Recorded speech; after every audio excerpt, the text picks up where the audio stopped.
Good morning and welcome back दोस्तों। स्वागत है आपका एक बार फिर से आपके अपने चैनल जीके सर्च इंजन पर। आज है 3 दिसंबर और 3 दिसंबर से रिलेटेड राजस्थान करंट अफेयर्स के जितने भी इंपॉर्टेंट क्वेश्चन हैं सभी हम इस वीडियो में डिस्कस करने वाले हैं। तो पूरा वीडियो बहुत ध्यान से देखें और वीडियो के एंड में मैं आपसे क्वेश्चन पूछूंगा जिसका आंसर आपको कमेंट बॉक्स में देना है। कल के वीडियो में मैंने आपसे क्वेश्चन पूछा था जो था हाल ही में राजस्थान के किस विधानसभा क्षेत्र से विधायक किरण माहेश्वरी का कोरोना संक्रमण से निधन हुआ है। तो इसका सही आंसर आपको कमेंट बॉक्स में देना था। तो राजसमंद विधायक किरण माहेश्वरी का हाल ही में कोरोना संक्रमण के चलते निधन हुआ है। ए ऑप्शन इसका बिल्कुल सही था। जिन दोस्तों ने ए ऑप्शन कमेंट बॉक्स में सही जवाब दिया उनको हार्दिक शुभकामनाएं।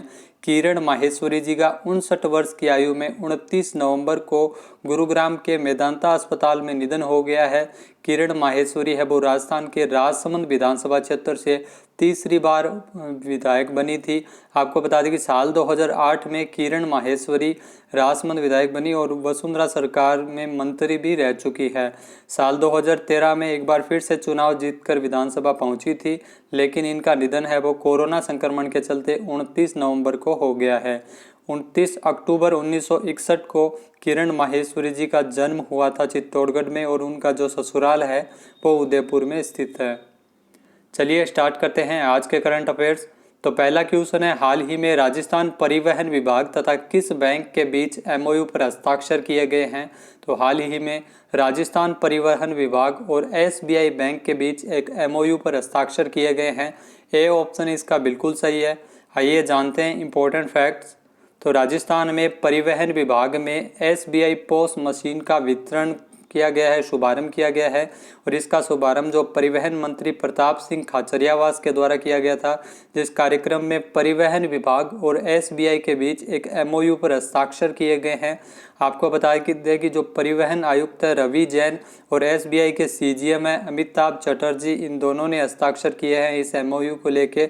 इस एमओयू के तहत जो परिवहन निरीक्षकों को 500 पोस मशीनें हैं वो एसबीआई की ओर से, आपको बता दें कि विभाग की ओर से बांटी जाएगी।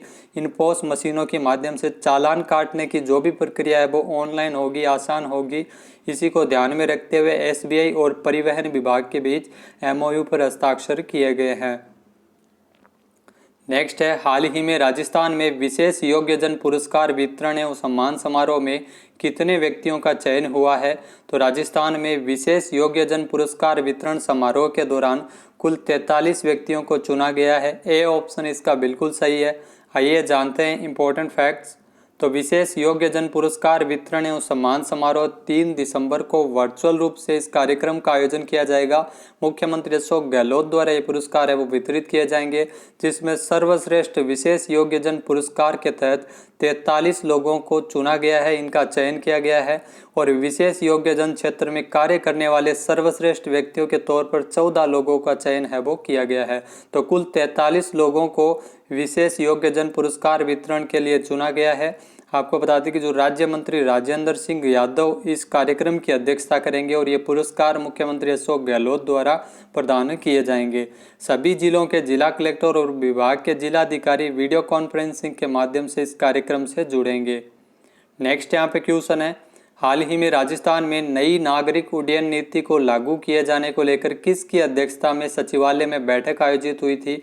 तो राजस्थान में नई नागरिक उड्डयन नीति लागू की जाएगी और इसी को लेकर जो अध्यक्षता में निरंजन आर्य की अध्यक्षता में बैठक आयोजित की गई है। बी ऑप्शन इसका बिल्कुल सही है। निरंजन आर्य है वो राजस्थान के मुख्य सचिव है, इनकी अध्यक्षता में सचिवालय में ये बैठक आयोजित हुई थी। राजस्थान में नई नागरिक उड्डयन नीति लागू की जाएगी। आइए जानते हैं इंपॉर्टेंट फैक्ट्स।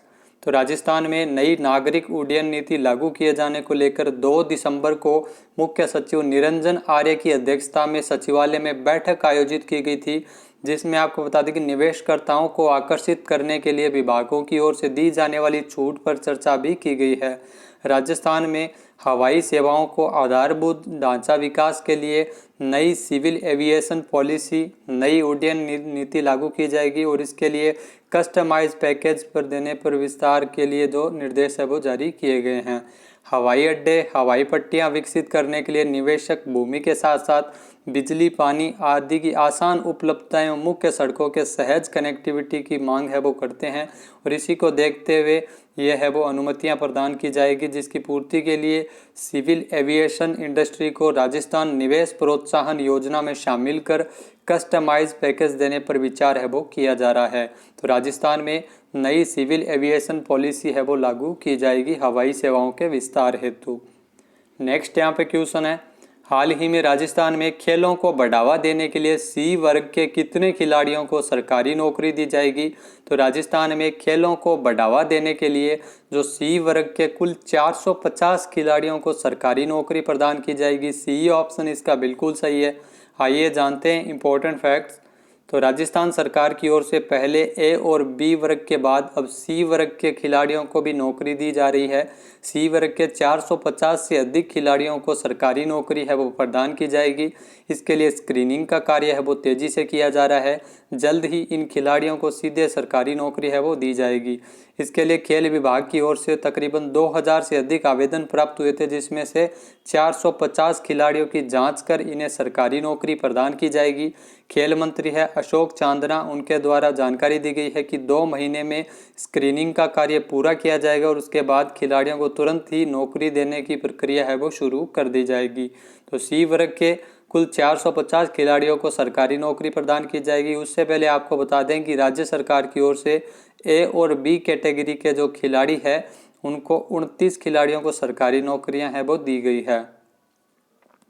नेक्स्ट यहाँ पे क्वेश्चन है, हाल ही में पेट्रोलियम मंत्री धर्मेंद्र प्रधान ने राजस्थान के किस शहर में 100 ऑक्टेन मानक वाले प्रीमियम पेट्रोल को लॉन्च किया है। तो हाल ही में पेट्रोलियम मंत्री है धर्मेंद्र प्रधान, उनके द्वारा राजस्थान के जयपुर से 100 ऑक्टेन मानक वाले प्रीमियम पेट्रोल को लॉन्च किया है। ए ऑप्शन इसका बिल्कुल सही हो जाएगा। आइए जानते हैं इंपॉर्टेंट फैक्ट्स। तो पेट्रोलियम मंत्री है धर्मेंद्र प्रधान, उनके द्वारा वीडियो कॉन्फ्रेंसिंग के माध्यम से जयपुर समेत भारत के 10 शहरों में 100 ऑक्टेन मानक वाले प्रीमियम पेट्रोल को लॉन्च किया है। IOCL R&D की ओर से विकसित 100 ऑक्टेन प्रीमियम पेट्रोल भारत का प्रथम 100 ऑक्टेन मानक पेट्रोल है, जो IOCL पेट्रोल पंप पर एक्स्ट्रा प्रीमियम 100 XP के नाम से मिलेगा। शुरुआत में ये पेट्रोल 10 शहरों में जनता के लिए उपलब्ध होगा और चरणबद्ध तरीके से इसे देश भर में अन्य स्थानों पर भी उपलब्ध करवाया जाएगा। जयपुर के गोपालपुरा बाईपास पर गंगा जमुना पेट्रोल पंप पर XP 100 लॉन्च किया गया था और इसकी लॉन्चिंग है वो पेट्रोलियम मंत्री धर्मेंद्र प्रधान द्वारा वीडियो कॉन्फ्रेंसिंग के माध्यम से की गई थी। वीडियो कॉन्फ्रेंसिंग के जरिए इस कार्यक्रम के दौरान IOCL के जो राज्य प्रभारी है सुनील गर्ग और जनरल मैनेजर है संजय माथुर, डिविजनल इंचार्ज प्रशांत कुशवाहा भी उपस्थित थे। नेक्स्ट है, हाल ही में राजस्थान में जाति सूचक नामों से संचालित राजकीय स्कूलों के नाम परिवर्तन करने के निर्देश किसने जारी किए हैं। तो राजस्थान में जो भी जाति सूचक स्कूलों के जो नाम है, नामों के आगे स्कूल है, आपको बता दें कि उसके जो नाम परिवर्तन के निर्देश जारी किए हैं और यह निर्देश जारी किए हैं गोविंद सिंह डोटासरा ने। सी ऑप्शन इसका बिल्कुल सही है। गोविंद सिंह डोटासरा जो राजस्थान के शिक्षा मंत्री हैं, उनके द्वारा ये निर्देश जारी किए गए हैं। आइए जानते हैं इंपॉर्टेंट फैक्ट्स। तो राजस्थान में जाति सूचक नामों से संचालित जो भी राजकीय स्कूल है उनके नामों को परिवर्तन करने का प्रस्ताव है वो रखा गया था, जिसे शिक्षा विभाग की ओर से हरी झंडी प्रदान की गई है। शिक्षा मंत्री गोविंद सिंह डोटासरा ने इसके निर्देश जारी किए हैं। पिछले कई साल से इन स्कूलों के नाम के आगे लगे हरिजन सहित अन्य जाति सूचक शब्दों को हटाने की मांग उठ रही थी।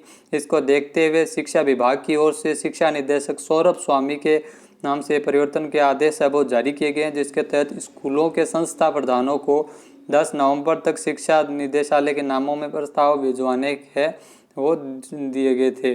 साथ ही साथ आपको बता दें कि शेखावाटी में ऐसी 28 स्कूल है, जिसमें सीकर में 17, इसके अलावा झुंझुनू में भी 11 ऐसे स्कूल है जिनके नाम के आगे हरिजन शब्द जुड़ा हुआ है। नेक्स्ट है, हाल ही में राजस्थान सॉफ्ट टेनिस संघ के चुनाव में अध्यक्ष किसे चुना गया है। तो राजस्थान सॉफ्ट टेनिस संघ के चुनाव में अध्यक्ष के रूप में मोना रामपाल शर्मा को चुना गया है। सी ऑप्शन इसका बिल्कुल सही है। आइए जानते हैं इंपॉर्टेंट फैक्ट्स। तो राजस्थान सॉफ्ट टेनिस संघ के चुनाव में मोना रामपाल शर्मा को अध्यक्ष के रूप में चुना गया है। 31 अक्टूबर को ये चुनाव संपन्न हुए थे। निर्वाचन अधिकारी शंकरलाल टिक्कीवाल के द्वारा नवनिर्वाचित कार्यकारिणी की घोषणा की है, जिसमें अध्यक्ष के रूप में मोना रामपाल शर्मा को नियुक्त किया गया है। उपाध्यक्ष सरस्वती देवी विश्वजीत सिंह को नियुक्त किया गया है और सचिव के रूप में अरविंद कुमार टिक्कीवाल है वो नियुक्त हुए हैं। नेक्स्ट यहाँ पे क्वेश्चन है, हाल ही में लोकसभा अध्यक्ष ओम बिरला ने किसे लोकसभा का महासचिव नियुक्त किया है? तो लोकसभा का महासचिव बनाया गया है उत्पल कुमार सिंह को। बी ऑप्शन इसका बिल्कुल सही है। लोकसभा अध्यक्ष ओम बिरला द्वारा इनकी नियुक्ति की गई है। आइए जानते हैं इंपॉर्टेंट फैक्ट्स। तो लोकसभा अध्यक्ष ओम बिरला ने वरिष्ठ IAS अधिकारी उत्पल कुमार सिंह को लोकसभा का महासचिव नियुक्त किया गया है। आपको बता दें कि उत्पल कुमार सिंह है वो स्नेहलता श्रीवास्तव के स्थान पर लोकसभा के महासचिव बने हैं। उत्पल कुमार सिंह केंद्र में कृषि और किसान कल्याण मंत्रालय में अतिरिक्त सचिव सहित कई महत्वपूर्ण पदों पर कार्य कर चुके हैं। वर्तमान में वह लोकसभा सचिवालय में सचिव के रूप में तैनात है और इन्हें हाल ही में लोकसभा का महासचिव बनाया गया है। नेक्स्ट यहाँ पे क्वेश्चन है, हाल ही में फीफा द्वारा जारी अंतिम रैंकिंग 2020 में किस देश ने पहला स्थान प्राप्त किया है?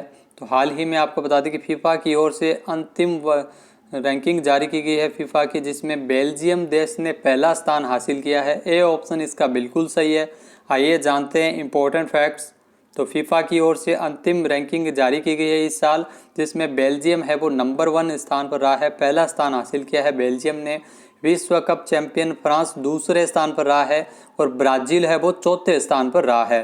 फीफा 7 दिसंबर को यूरोपीय ड्रॉ की मेज़बानी भी करने वाला है। भारत की बात की जाए, भारत है वो फीफा की अंतिम रैंकिंग में साल 2020 में 104वें स्थान पर रहा है और बेल्जियम आपको ध्यान में रखना है पहले स्थान पर है। बेल्जियम की बात की जाए तो बेल्जियम की राजधानी है ब्रुसेल्स और बेल्जियम के जो प्रधानमंत्री है वो है चार्ल्स मिशेल। नेक्स्ट यहाँ पे क्वेश्चन है, हाल ही में राष्ट्रीय प्रदूषण नियंत्रण दिवस कब मनाया गया है? तो हाल ही में राष्ट्रीय प्रदूषण नियंत्रण दिवस है वो 2 दिसंबर को मनाया गया है। बी ऑप्शन इसका बिल्कुल सही हो जाएगा। आइए जानते हैं इंपॉर्टेंट फैक्ट्स।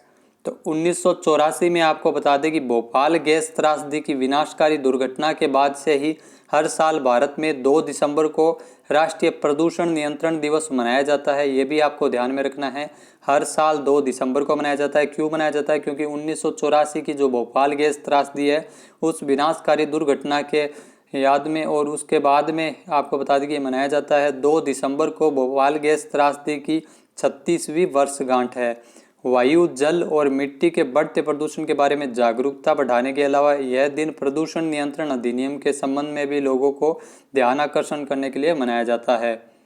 अब बात कर लेते हैं आज के हमारे क्विज की। तो आज का हमारा क्विज है, हाल ही में राजस्थान में ऑर्गन डोनर मेमोरियल का उद्घाटन किसके द्वारा किया गया है? एक बार फिर से सुनिएगा, राजस्थान में ऑर्गन डोनर मेमोरियल का उद्घाटन किसके द्वारा किया गया है? इसका सही आंसर आपको कमेंट बॉक्स में देना है।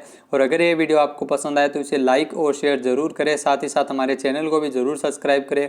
इस वीडियो की PDF फाइल आप वीडियो के डिस्क्रिप्शन बॉक्स से डाउनलोड कर सकते हैं और इस क्वेश्चन का आंसर आप वोट करके भी कर सकते हैं। वीडियो कैसा लगा कमेंट बॉक्स में ज़रूर बताएं। वीडियो को ज़्यादा से ज़्यादा शेयर करें, लाइक करें। वीडियो देखने के लिए धन्यवाद। जय हिंद, जय भारत, जय राजस्थान।